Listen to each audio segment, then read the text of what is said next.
The changing world of news. Headlines that you wake up to. News that shapes your day. Stories that matter to you. The latest and most accurate updates. A fresh start to a new day. The Breakfast News, Monday to Friday, 8 a.m. on DD India.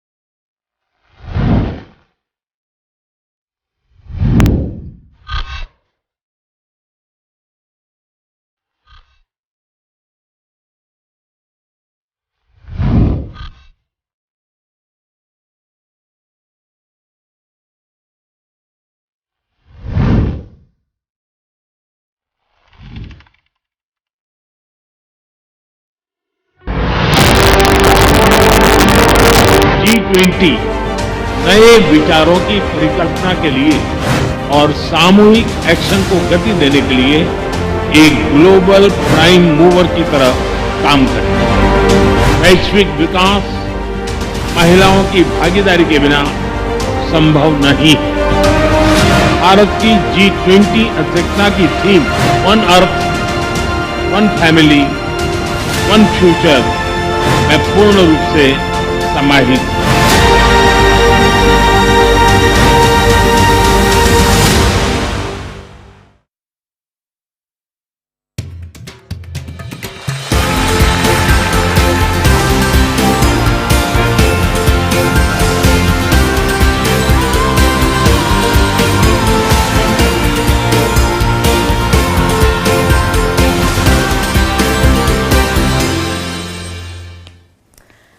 Hello and welcome. It is 7:30 in the evening in India and we are back again with a spotlight on G20. There are 4 G20 events taking place at 3 locations: Run of Kutch, Bengaluru and Guwahati. It's an action-packed day today with ground reports from Shreya Upadhyay in Run of Kutch, Vishal Baristo in Guwahati, Tapas Bhattacharya and Aisha Khanam from Bengaluru.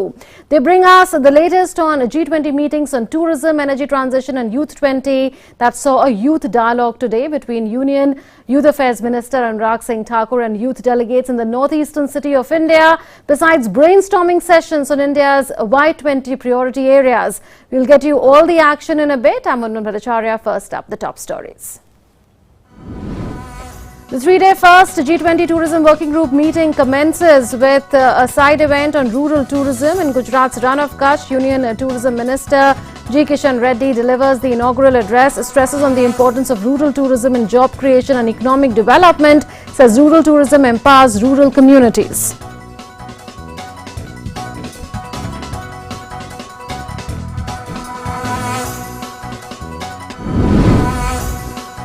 Three-day G20 Energy Transition Working Group meeting concludes in Bengaluru. On the final day, G20 delegates pay a technical visit to the Pavagada Solar Park, the third largest solar park in the world.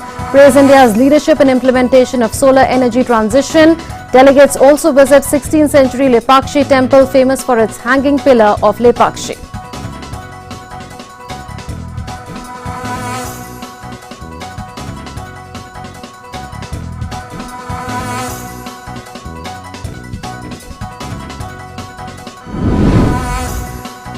Brainstorming panel discussions take place on the second day of the Y20 Inception meeting in Guwahati on peace building and reconciliation, future of work, climate change, youth and democracy and governance, health, well-being and sports. Youth Affairs Minister Anurag Singh Thakur holds a youth dialogue with young delegates. Union Youth Affairs Minister Anurag Singh Thakur addresses the inaugural session of the Y20 Inception meeting at IIT Guwahati, terms Youth 20 as the best way to amplify the voice of the youth, credits the youth for making the Indian economy the 5th largest in the world, urges them to grab opportunities in emerging sectors of data science, cybersecurity and artificial intelligence. The 3-day first G20 Tourism Working Group meeting started with a side event on rural tourism in Gujarat's Run of Kutch. Union Tourism Minister G. Kishan Reddy in his inaugural address stressed upon the importance of rural tourism in job creation and economic development. Panelists shared their thoughts on ways to strengthen rural tourism and leverage it for community development. Case studies of successful rural tourism models the world over, including from Ladakh, Gujarat, Madhya Pradesh and Nagaland, were showcased by the government and industry experts. Here's more on what happened on the first day of the meeting and the expected developments over the next 2 days. The three-day first G20 Tourism Working Group meeting commenced with a side event on rural tourism in Gujarat's Run of Kutch. Travel and tourism must not be looked upon only as a medium for discovery and pleasure, but as a lever to enable, empower, employ. Tourism provides a channel for enabling the sale of local products and services, empowering youth and enterprising to become entrepreneurs, employing women and disadvantaged communities such as rural tribes, tribal people and communities. This is especially true when we promote themes like rural tourism and associated elements. As G20 President, India sees rural tourism as a stimulant of local economic growth, social change and inclusive community development. Rural tourism values and safeguards rural villages, their associated landscapes, knowledge systems, biological and cultural diversity, local values and activities such as agriculture, forestry, livestock and fisheries, including their gastronomy. Another side event that will be organized over 3 days is on promotion of archaeological tourism. Archaeological sites have rich historical and cultural artifacts which provide insightful discoveries regarding ancient civilizations across the world, and India aims to use tourism as a vehicle for promoting awareness about archaeological sites, which can lead to better understanding of cultural heritage of a destination and promotion of economic and social development of local communities. Ministry of Tourism has planned a number of events that not only engage government-level stakeholders but also the travel, trade and hospitality sector. The ministry would be organizing the first Global Tourism Investors Summit in April or May 2023 in New Delhi with the objective of attracting global investment into the Indian tourism and hospitality sector, along with investments in tourism infrastructure, technology, skill development, startups and more. 5 priority areas in the tourism sector have been identified during India's G20 presidency. These will be building blocks for accelerating transition of tourism sector and achieving targets for 2030 Sustainable Development Goals. The 5 priority areas are green tourism, greening of tourism sector for a sustainable, responsible and resilient tourism sector. Digitalization, harnessing the power of digitalization to promote competitiveness, inclusion and sustainability in tourism sector. Skills, empowering youth with skills for jobs and entrepreneurship in tourism sector. Tourism MSMEs, nurturing tourism MSMEs, startups, private sector to unleash innovation and dynamism in tourism sector.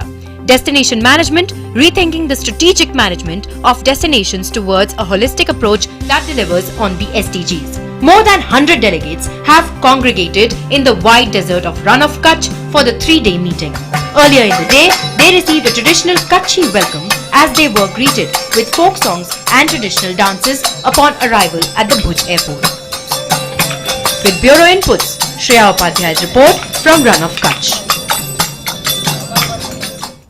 And there's a lot happening in Bengaluru as well. The 3-day G20 Energy Transition Working Group meeting has concluded in Bengaluru on the final day. G20 delegates paid a technical visit to the Pavagada Solar Park, which is the 3rd largest solar park in the world.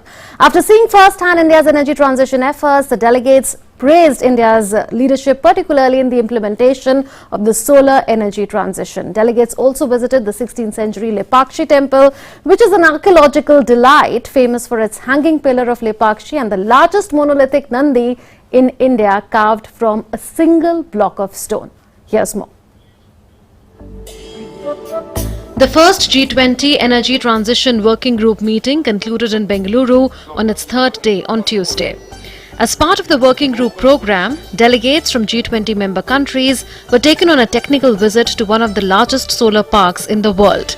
The 2050 megawatt Pavagada solar park was developed under the Government of India scheme for development of solar parks and ultra mega solar power projects introduced in 2014. The Pavagada Solar Park is the third largest solar park in the world. Operational since December 2019, the solar park generates around 4.5 billion units of solar electricity every year and thereby helps in abating carbon dioxide emissions to the tune of 3.6 million tons every year.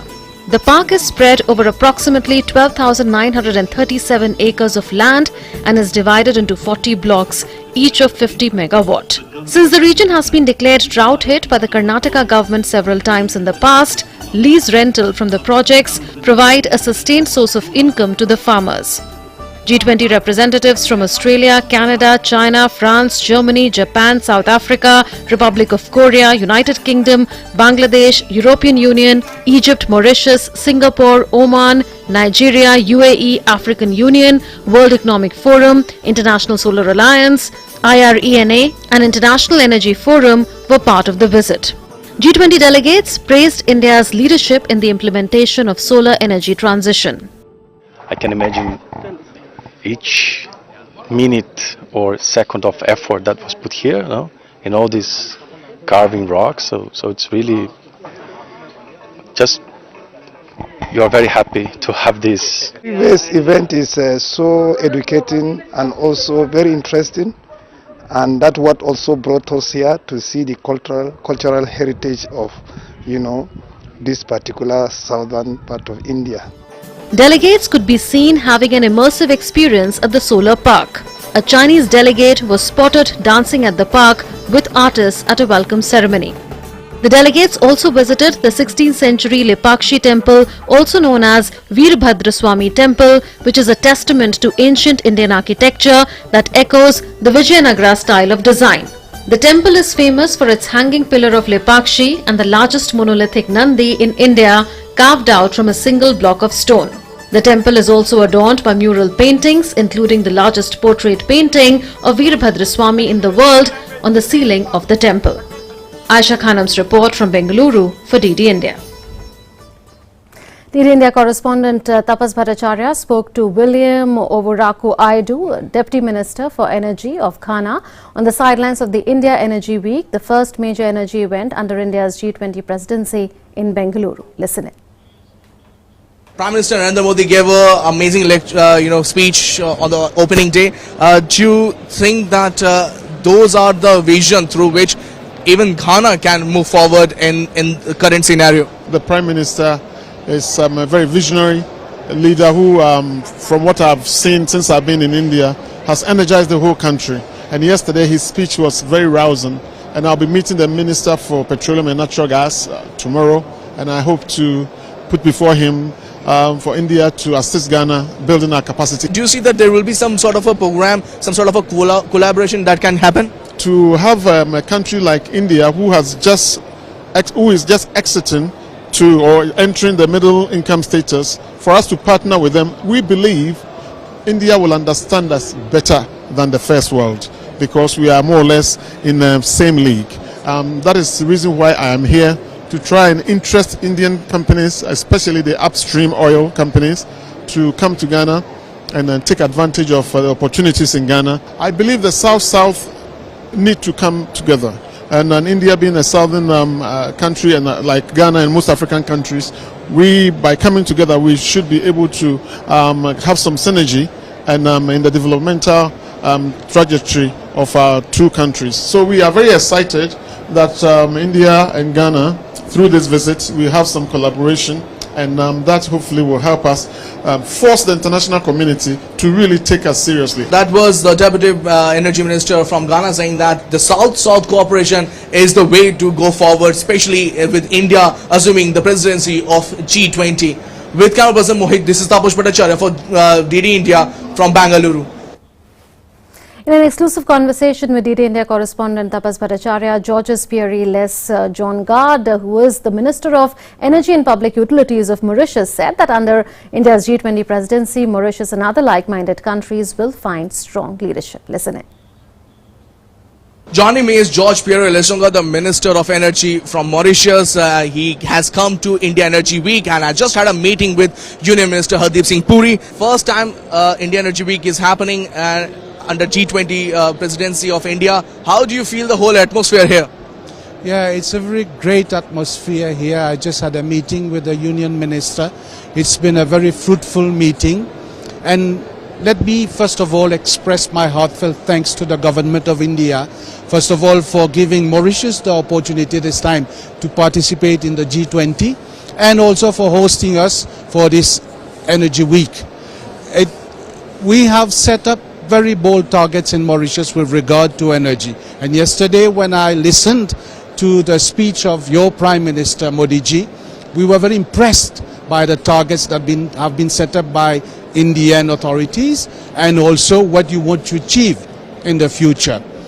As for us in Mauritius, we receive a lot of help from India, and this is very important for us because, like I said earlier, we have set very bold targets in Mauritius where we want to achieve 60% of renewable energy in our energy mix by 2030, and we want to stop burning coal for producing electricity in Mauritius. So we have a roadmap for renewable energy which has been agreed by government and made public in Mauritius, but we need investment from abroad. This is where I believe India can be of great help to us by bringing in, first of all, private companies in Mauritius to invest in renewable energy, but also by helping us in building capacity in the field of renewable energy in Mauritius. So also India has been leading as a bloc, South-South bloc, and do you believe that it is time that under Prime Minister Modi's leadership, all these countries can come together, especially with G20 under India's presidency? That would be a major game changer for all these countries. Definitely for us, Mauritius, which is part of SIDS, this will be a game changer for us. At least we can make our voices heard at the level of the G20, and I believe this, with the help of India, will give us an important trust to be able to move forward. What are the other sectors? Tengku Mohammad Tawfiq, President and Group CEO of Petronas, met PM Modi yesterday and spoke in glowing terms about his leadership and how India is leading from the front in energy transition in this exclusive conversation with DD India. Listen in. Joining me is Mr. Tawfiq, who is the Group CEO of Petronas, the major game player when it comes to energy, and we are in India Energy Week of G20 in Bangalore. So, inaugural edition of G20 India Energy Week, and here everybody is talking about India and how it can shape the energy world in the country, in the world. How do you see India as a member, as a country, as a state in terms of energy security, energy justice, and coming together in net neutrality? Well, this is first off, let me get this out of my chest. It's a great privilege to be here. I think Petronas is very proud to be associated with such forward-looking governments such as the Indian government. We have been an energy and solutions provider for a very long time, stretching to 3 decades now. We've got long relationships with the likes of Indian Oil and Bharat Petroleum, and we've got a JV operating here. The theme of energy security amidst an energy transition which is very much accelerating, if not already here, is the most pertinent challenge for many societies around the world. And today, Excellency Prime Minister Modi introduced the concept of energy justice, which I think is one of the most forward-looking and most logical arguments that developing and emerging economies will have to contend with as they deal with their growth post-pandemic, as they deal with the need to prosper their own people, a growing middle income, higher urbanization. You cannot escape the need for energy consumption to be accompanied by more sustainable practices.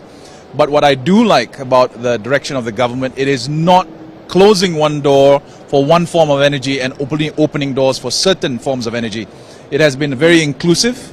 It has assured affordability and reliability and accessibility, particularly in a time when India is recovering, getting into a period where there will be more headwinds in the future. So it is a very forward-looking conference. Bengaluru is hosting the India Energy Week, and Chef Ranveer cooked khichdi risotto at the Indian Oil stall on Indian Oil's solar cooktop. Union Minister Hardeep Singh Puri also joined the chef to encourage people for ways to adopt sustainable cooking. DD India correspondent Tapas Bhattacharya caught up with Chef Ranveer Brar during the event. Listen in. Joining me is celebrity chef Ranveer Brar to talk about the solar cooktop that have been used. Sir, you used it and you in fact cooked it in a very short period of time. There's a myth that is going on that solar cooktop takes time. Is it true? What is the myth? So, I have two things to say. One is, not all food is instant coffee. If food is taking time, it is good for you. The whole world now realizes that you can't really short circuit the cooking process, and that's where the solar cooktop really comes in handy. It gives you consistent heat for longer period of time, which is actually good for our kind of food. For me, it says that you've created this keeping the Indian family in mind, the Indian home cooking in mind, Indian cuisine in mind. It's not a concept that's exported from the West, modified for Indian homes. It's a concept created for the Indian home, and that's why I'm here and I'm excited about it, and I completely and totally stand by it. Indian Oil created this particular product, and Indian Oil for Indian family, and you also spoke about this is the year of millet, and you cooked millet also. Give us some brief on that. This is now officially the year of the millets as per the government of India, and rightfully so. From the UN down to everybody, we've been speaking about the importance of millets, not just for cooking, but also for the ecosystem. I think at a time when most lands are, bordering semi-aridity, millets are the perfect crop for semi-arid land. Our farmers are going to be better, our farmlands are going to be better, our agriculture ecosystem is going to be more diverse, our soil is going to be richer. It takes less time to cook also. Yeah, not all millets take a long time to cook. That's what we spoke about, and I think the Honourable Minister Sir was very. He called it out. And I think it's very important to do that, because sometimes you just pick up an ingredient and generalize it. That's our tendency. We generalize genders, ingredients, and a lot of other things. But I think it is good to break away from that stereotype and say some millets take longer, but some millets also cook faster. Like the millet that we cooked with today was the barnyard millet. That takes 7 odd minutes to cook if you soak it well. And a case in the point that when you know less, you judge more. That's all. Thank you, much appreciated. That was celebrity chef Ranveer Brar telling us the importance of millet, and also showcasing the fact that solar cooktop is the near future, and especially for rural areas. With Campus Moitoshi, this is Tapas Bhattacharya for GD India from India Energy Week from Bengaluru. The second day of the Youth 20 Inception meeting started in Guwahati with 5 panel discussions on 5 themes, from peace and reconciliation to climate change. The 320 youth delegates spoke their mind in the discussions. The panel discussions are followed by a youth dialogue with Youth Minister Anurag Singh Thakur. DD India correspondent Vishal Baristo reports from Guwahati. The Y20 Guwahati Conclave saw brainstorming technical sessions on its second day. Speaking on the issue of peace and reconciliation, Union Minister and former Army Chief General V.K. Singh pointed to how internal politics leads to conflicts, and that the youth get carried away by the glamour of conflict. Youth is the most impressionable age in any community.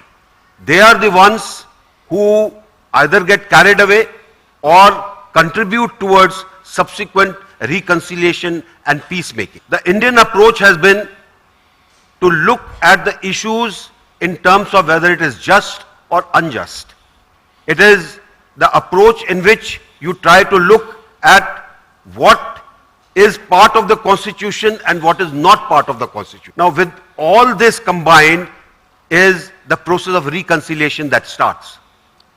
Reconciliation which is done with heart in it will succeed.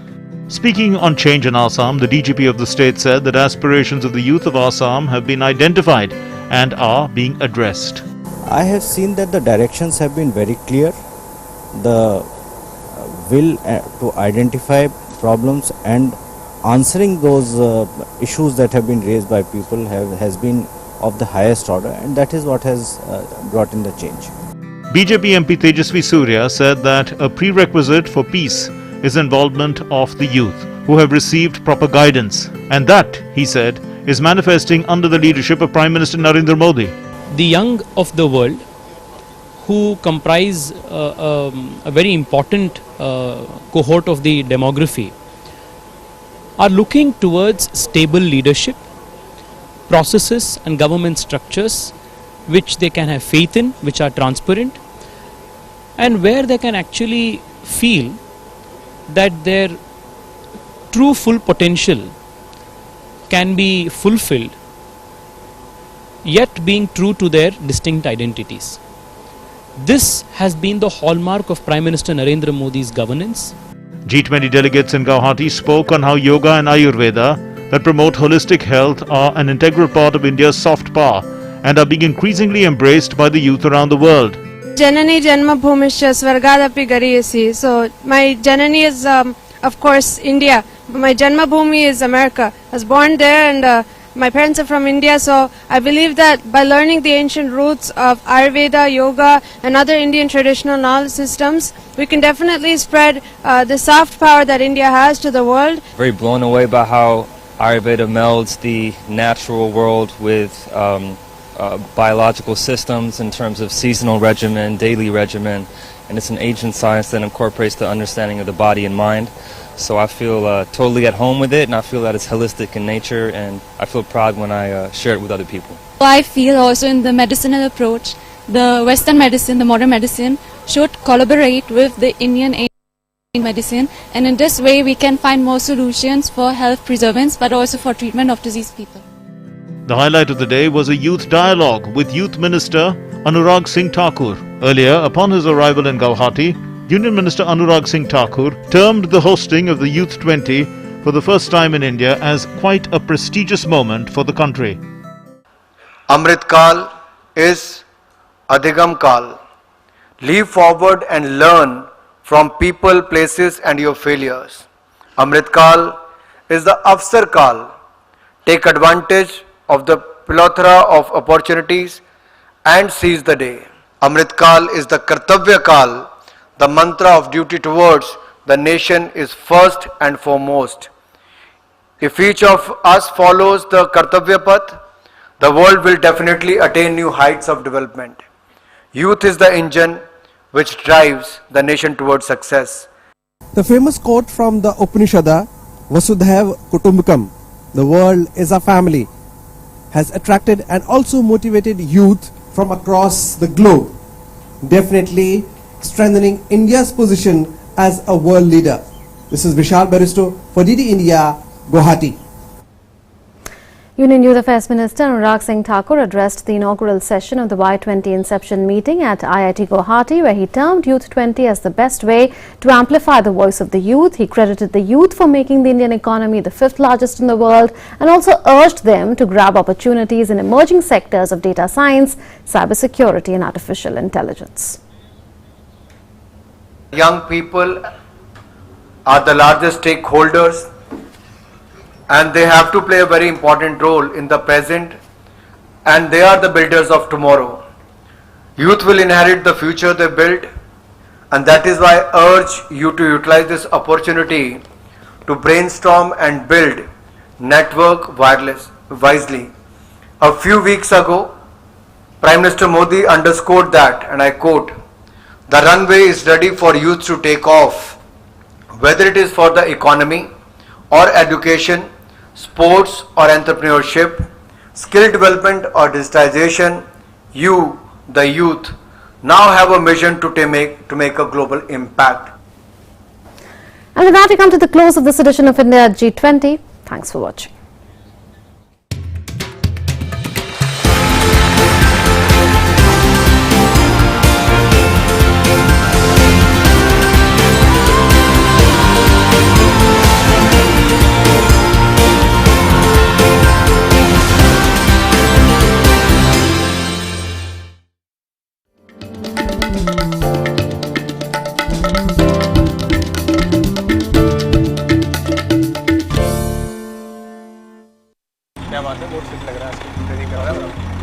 3 महीने में पैसे double? वाह, fast और high returns भी। क्या scheme है? कल तो नहीं थी यहाँ। और कल होगा भी नहीं। तूने कभी 5 ओवर में डबल सेंचुरी मारी है? ऐसे स्कीम के बहकावे में आके हम धोखा खा सकते हैं। और आरबीआई कहता है